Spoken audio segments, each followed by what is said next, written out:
नमस्कार, विक्रम उपाध्याय इलेक्शन मंत्रा में आपका स्वागत है। अरविंद केजरीवाल ईडी के शिकंजे में आ चुके हैं। अरविंद केजरीवाल के ऊपर क्या चार्ज लगे हैं, क्या जुडिशियल प्रोसेस हो सकता है या पुलिस या ईडी की जांच किस तरफ जा सकती है, इस पर बातचीत करने के लिए हमारे साथ एम.के. गौर साहब हैं, जो एडवोकेट हैं, सुप्रीम कोर्ट और दिल्ली हाई कोर्ट में प्रैक्टिस करते हैं। इसके अलावा वो दिल्ली सरकार में जॉइंट लेबर कमिश्नर भी रहे हैं। गौर साहब, आपका स्वागत है। Arvind Kejriwal finally liquor case में गिरफ्तार कर लिए गए हैं। अब उनके सामने क्या रास्ता है और अभी क्या स्थिति है जुडिशियल प्रोसेस के बारे में पहले आपसे बात करें, क्योंकि आप सुप्रीम कोर्ट में प्रैक्टिस कर रहे हैं। तो जुडिशियल प्रोसेस अब क्या रहने वाला है?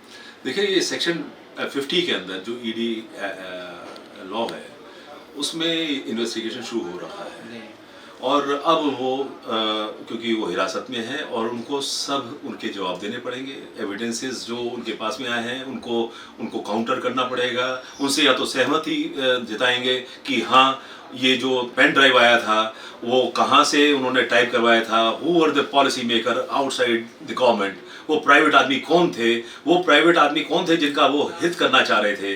उन आदमियों के ऑलरेडी बयान हो चुके हैं। कुछ जो शराब का माफिया था दिल्ली के अंदर, जिनको ये ठेके बांटे गए थे, जिनको एजेंसीज को ये थोक का काम दिया गया था, ये सब उनके पास में इंफॉर्मेशन है। अब मात्र इतनी आती है कि आप इससे एग्री करते हैं या डिसएग्री करते हैं। अब जवाब देने पड़ेंगे क्योंकि वो अब अरेस्ट भी हो चुके हैं और वो अब जो इन्वेस्टिगेशन है उनका अब शुरू हो गया है। उन्होंने झूठ भी बोला। उन्होंने 10 सम्मन के बाद में आज उनको अरेस्ट किया गया है। अब ये बताइएगा कि जनता के पास में क्या संदेश जा रहा है। अब ईडी के सम्मन कहीं आएंगे तो सब यही कहेंगे केजरीवाल को भी तो आपने सम्मन दिए थे, 9 सम्मन तक तो कुछ नहीं हुआ ना जी, 1-2 सम्मन और भी चले जाएंगे तो क्या हो जाएगा, हम आराम से आएंगे। हम ये बताइएगा कि आप मुझे किस हैसियत से बुला रहे हैं। अब बताइएगा कि अगर अथॉरिटी को ही आप चैलेंज करना शुरू कर देंगे, एक संवैधानिक पद पे रहते हुए आप अथॉरिटी को चैलेंज कर रहे हैं, आप इसके लायक नहीं हैं। फिर ईडी जो है कोर्ट से डेफिनेटली उनसे जो डिमांड मांगेगी या जितना कोर्ट देती है डिमांड, उनमें जो ईडी के सवाल होंगे वो केवल लीकर से ही रिलेटेड नहीं है, बल्कि किकबैक से संबंधित है। खास करके शराब माफियाओं से जो पैसे प्राप्त हुए हैं उससे भी है। तो किन किन सवालों का सामना अरविंद केजरीवाल को करना पड़ेगा सर?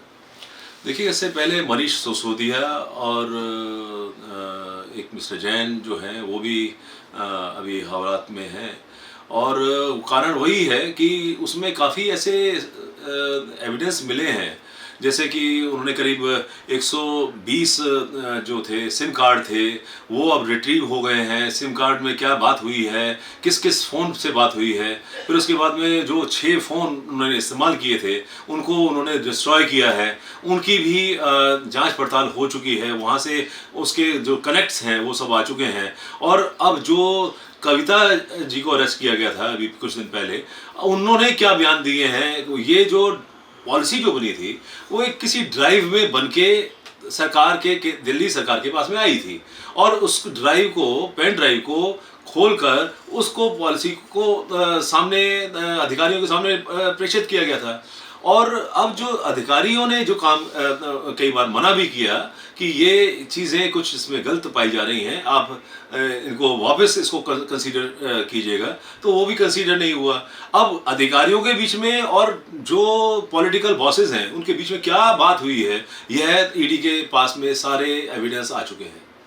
आप अरविंद केजरीवाल को इतने समय से देगा, क्योंकि आप लेबर कमिश्नर के तौर पे वहाँ काम भी कर चुके हैं, तो क्या अनुभव रहा है अरविंद केजरीवाल की पॉलिसी को लेके और खासकर जो जिस तरह से किंगपिन साबित हुए हैं उसको लेके आपके मन में क्या बात थी? देखिएगा, जब केजरीवाल जी आए थे तो अन्ना जी का जो आंदोलन था उससे उनकी शुरुआत की गई थी और अन्ना जी एक ईमानदारी की छवि रखते थे, तो ये एक छवि का उन्होंने इस्तेमाल किया और ये छवि जब इस्तेमाल करने के पश्चात जब उनका ध्येय जो उनका था पॉलिटिक्स में आने का वो उनका पूरा हो गया, तब उन्होंने अन्ना जी को साइडलाइन कर दिया। अब बात आती है कि उन्होंने जो भ्रष्टाचार के ऊपर बात की थी, शीला दीक्षित जी के ऊपर ये बताया था कि उनके पास में 500 पेज का एविडेंस है और वो एफआईआर होंगी और वो जेल जाएंगी। उन्होंने किस को करप्ट नहीं कहा, उन्होंने सबको करप्ट कहा। और आज जो राजनीति हो रही है, आज देखिएगा कि वो उन्हीं लोगों के साथ में है जिनको वो करप्ट कहा करते थे।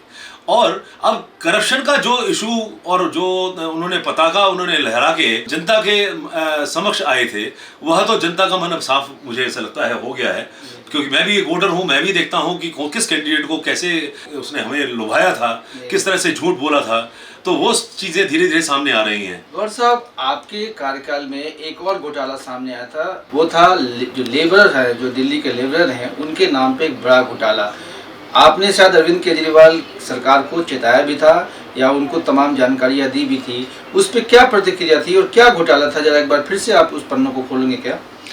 देखिएगा, there is a labour department and there is a building and other construction welfare board. जी, दोनों स्वायत्त संस्थाएं हैं।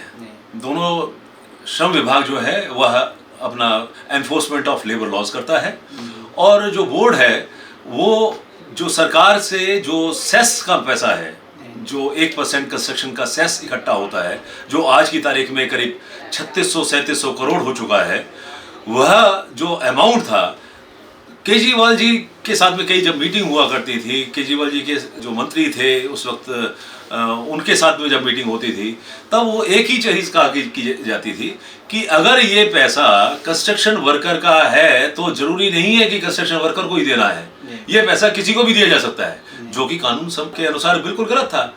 उन्होंने क्या किया, क्योंकि उनका कोई काडर नहीं था असल में, क्योंकि ये काडर बेस पार्टी नहीं थी, ये सिर्फ इमोशंस पे आई थी, और उन्होंने ये सोचा कि ये अगर पैसा अगर वो अपने वॉलंटियर्स को बांट देंगे तो वो वॉलंटियर्स उनका काडर बन जाएंगे। तो इस तरह से करके करीब 600 करोड़ रुपया आज की तारीख में ये बढ़ चुका है, ये मिसयूज हो चुका है, अकाउंट्स में पैसे जा चुके हैं, और वो वॉलंटियर्स वो सब कंस्ट्रक्शन वर्कर्स नहीं है। इस तरह की जो उन्होंने एक अपना कैडर तैयार किया, उसके लिए हमने अपने जो लेबर सेक्रेटरी थे उसके साथ मीटिंग की, उनको बताया कि ये जो चीज़ हो रही है बिल्कुल गलत हो रही है, और हमने लेफ्टिनेंट गवर्नर को भी उस वक्त जो तत्कालीन लेफ्टिनेंट गवर्नर थे उनको, हम जो श्रम मंत्री थे उनको चिट्ठी लिखी कि यहाँ पर 90% कंस्ट्रक्शन वर्कर्स जो नहीं हैं उनके रजिस्ट्रेशन हो गए हैं और उनके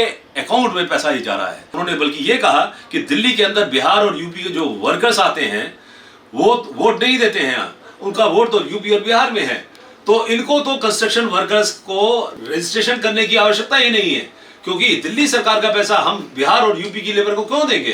तो इस तरह की जिस व्यक्ति की नियत हो वो व्यक्तियों के बीच में मतभेद करे, वो ये सोचे कि ये वोटर है मेरा, तो ये मेरे को आगे भविष्य में मुझे वोट देगा तो इसको मिलना चाहिए। ये मजदूरों का पैसा था, गरीबों का पैसा था। ने जब उनके यहाँ सर्च ऑपरेशन किया तो कहा जाता है कि एक फाइल मिली है, उस फाइल में 150 पृष्ठ की ऐसी जानकारियां हैं जिसमें जो लोग ईडी के जो अधिकारी जो इस जांच में लगे हुए हैं उनके व्यक्तिगत जीवन के बारे में, उनके बच्चों के बारे में, उनकी संपत्ति के बारे में मुझे समझ में नहीं आ रहा है कि एक मुख्यमंत्री अधिकारियों के जीवन के बारे में, उनके परिवार के जीवन के बारे में क्या जानकारी इकट्ठा कर रहा था और क्यों कर रहा था।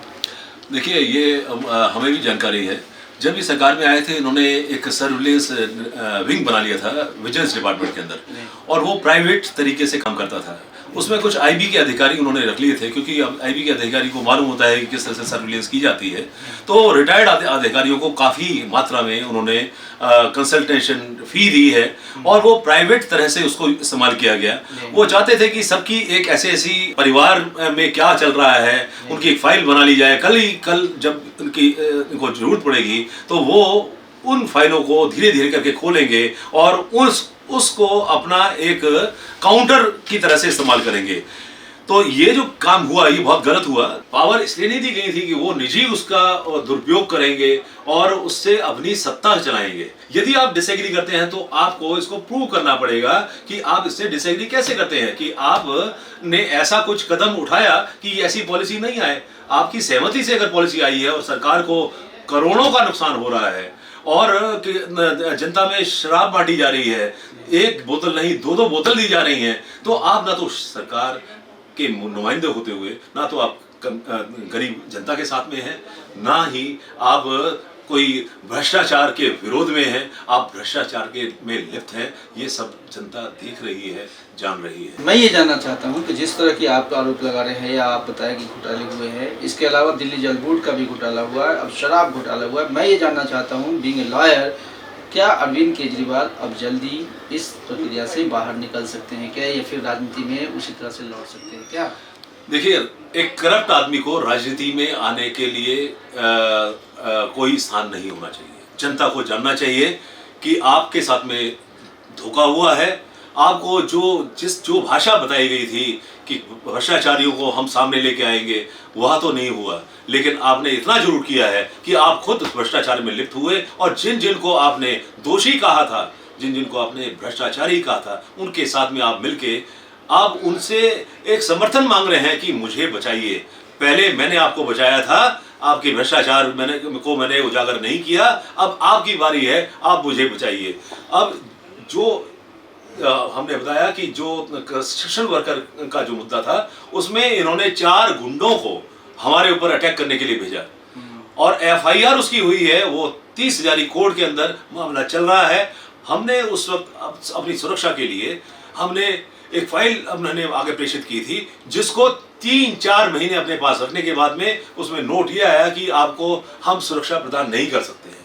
तो एक तरफ आप अपने ईमानदार अधिकारियों को सुरक्षित नहीं रख सकते हैं, उनसे आप अपेक्षा ये करते हैं कि जैसा आप चाहते हैं वैसा वो करे, आपके भ्रष्टाचार में लिप्त हों। और जो व्यक्ति जो अधिकारी भ्रष्टाचार में लिप्त हुए हैं, वो जो एंटी करप्शन में मामला चल रहा है, और जो विजिलेंस में अभी करीब 26 अधिकारियों से उनको नोटिस दिया गया है और उनसे सवाल पूछे गए हैं। अब उसमें क्या जवाब उन्होंने दिया है ये मुझको नहीं मालूम है, लेकिन ये है कि वहाँ भी एक CBI की एक इंक्वायरी अवश्य होने जा रही है। अब उनको एक और केस के अंदर यही जो चीज़ें हैं यही उनसे पूछी जाएंगी, यही सवालात उनसे किए जाएंगे कि ये कौन सी पॉलिसी थी जहाँ पर आपने कंस्ट्रक्शन वर्कर को नहीं बल्कि नॉन कंस्ट्रक्शन वर्कर जो टैक्सी ड्राइवर हैं उनको वोट लेने के लिए, आकर्षण करने के लिए, जो सिक्योरिटी की कंपनी में नौकरी कर रहे हैं, जो फैक्ट्री में नौकरी कर रहे हैं, उनको आपने ये जो ईमानदार छोटा सबसे गरीब आदमी जो दिहाड़ी का मजदूर होता है उसका पैसा आपने उनको लोगों को दे दिया, जिससे कि वो भी भ्रष्ट हो जाए और आपकी भ्रष्ट राजनीति का एक हिस्सा बन जाए। ये जो क्विड प्रो क्वो जो आपने राजनीति की है, यह अब सब देख रहे हैं। और आप देख रहे हैं कि ये इतना जल्दी मामला हो जाएगा। इलेक्शंस थे, लेकिन आज की तारीख में आचार संहिता लगी हुई है। अब तो सरकार के पास में भी फाइलें नहीं है, इंडिपेंडेंट है सब एजेंसीज, उन्होंने इंडिपेंडेंट डिसीजन लिया है। सरकार की क्या अब हस्तक्षेप नहीं है, सरकार कोई डिसीजन इस वक्त नहीं ले सकती है, लेकिन एजेंसी अपना काम कर रही है और ये आपके सामने है। तो ये थे गौर साहब, जो कानून के जानकार भी हैं और दिल्ली सरकार के अधिकारी भी रहे हैं। इनकी बातचीत से लगता है कि अरविंद केजरीवाल पे कई तरह के और भी मामले लादे जा सकते हैं, तो एक लंबी कानूनी प्रक्रिया से होकर उनको गुजरना पड़ेगा। शायद लोकसभा चुनाव और विधानसभा चुनाव, दिल्ली के जो विधानसभा चुनाव होने वाले हैं, वहाँ तक भी अरविंद केजरीवाल को कोई राहत मिलती दिखाई नहीं दे रही है। फिलहाल हम अभी विराम लेते हैं, जल्दी मिलते हैं। आप देखते रहिए इलेक्शन मंत्रा। नमस्कार।